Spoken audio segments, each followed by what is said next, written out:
Shalom, selamat pagi. Jumpa kembali dalam renungan harian GMI Ebenezer. Kemiskinan bukanlah suatu kutukan. Kegagalan bukanlah suatu hukuman. Jika kita terus bekerja keras, suatu hari kita akan memperoleh kesuksesan dan keberhasilan. Mari kita berdoa. Kami memuji kebesaran-Mu pada pagi hari ini ya Tuhan, karena Tuhanlah sumber kekuatan di tengah-tengah hidup kami. Terima kasih hari baru yang Kau percayakan untuk kami nikmati. Oh Bapa yang baik, kami mau mendengar suara-Mu, kiranya Tuhan menolong kami. Di dalam dan demi Yesus Kristus kami berdoa dan mengucap syukur. Amin. Pagi ini kita akan bersama-sama merenungkan satu tema firman Tuhan. Berbahagialah orang yang miskin di hadapan Allah.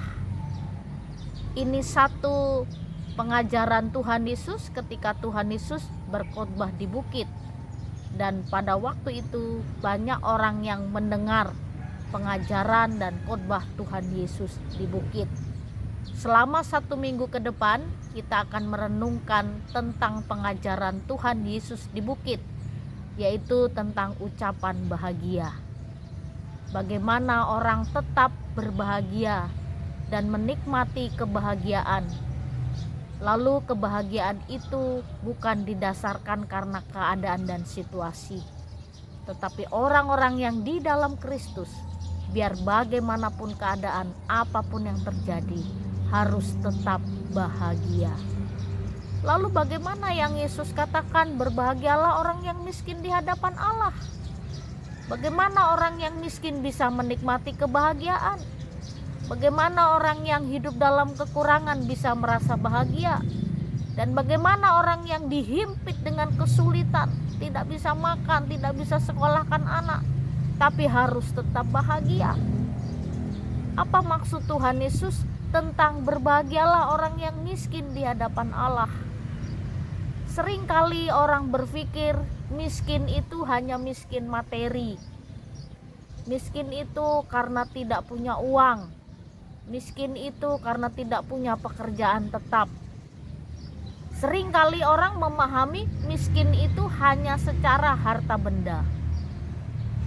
Lalu Tuhan Yesus berbicara pada waktu itu dalam konteks orang-orang Israel yang hidup dalam kemiskinan. Zaman Tuhan Yesus orang Israel sulit, ekonomi mereka sulit, pekerjaan sulit, dan mereka juga ditindas oleh pemerintah Romawi. Orang Israel zaman itu hidup dalam kesulitan. Lalu Tuhan Yesus begitu mengajar di bukit, dia katakan berbahagialah orang yang miskin di hadapan Allah, karena mereka lah yang akan mempunyai kerajaan surga. Nah, firman Tuhan ini terdapat di dalam Matius 5 ayat 3. Bagaimana mungkin orang yang di tengah-tengah penindasan, tekanan, kemiskinan bisa menikmati kebahagiaan? Ini rahasia hidup di dalam Kristus. Lalu kemiskinan itu bukan hanya harta. Orang banyak miskin ilmu, miskin kasih, miskin belas kasihan, miskin pengampunan, dan juga miskin tali persaudaraan.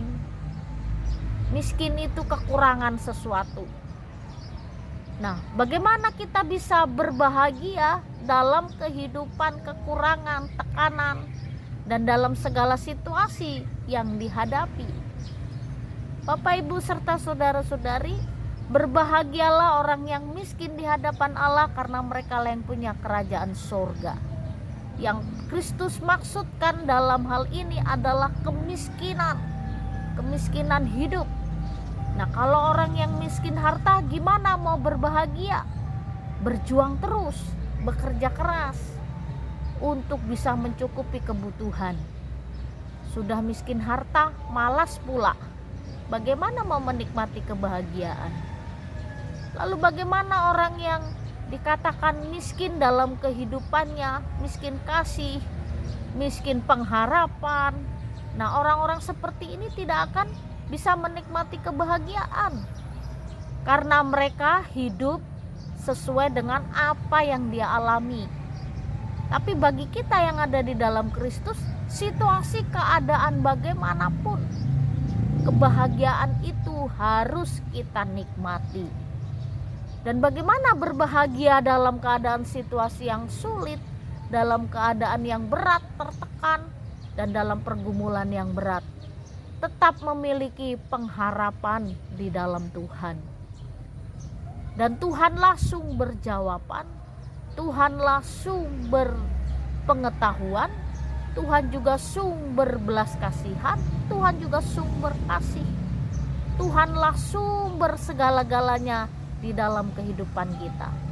Jadi kunci kebahagiaan kita yang di dalam Kristus bukan karena apa yang kita miliki, tapi apa yang sudah kita dapat di dalam Kristus.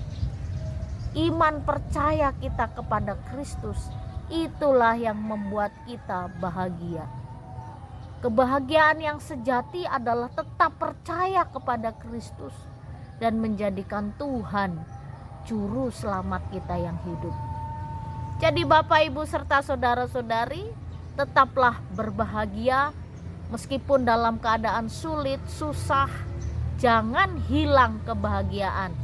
Tetaplah menikmati kebahagiaan hidup, karena Kristus sudah memberi kebahagiaan itu di tengah-tengah hidup kita. Jika ada sesuatu yang kurang, ekonomi kita kurang, kita tidak bisa punya kasih, tidak bisa mengasihi, dan juga ada kekurangan-kekurangan dalam diri kita, mintalah kepada Tuhan. Maka kita akan diberi. Inilah ciri-ciri orang yang hidup dalam kerajaan Allah. Allah akan memberi bukan hanya berkat secara materi, tetapi hikmat bijaksana, hati yang penuh kasih juga Tuhan akan beri. Jadi Bapak Ibu, tetaplah berbahagia di dalam Kristus, karena Kristuslah sumber kebahagiaan dalam hidup kita. Kiranya Tuhan menolong kita. Mari kita berdoa. Sungguh benar Tuhan, kebahagiaan hidup kami bukan karena apa yang kami miliki dan bukan apa yang ada pada kami, tapi sumber kebahagiaan kami karena Kristus yang selalu menopang kami. Terima kasih untuk firman-Mu pagi ini. Di dalam dan demi Yesus Kristus kami berdoa dan mengucap syukur. Amin. Selamat pagi, Tuhan Yesus memberkati.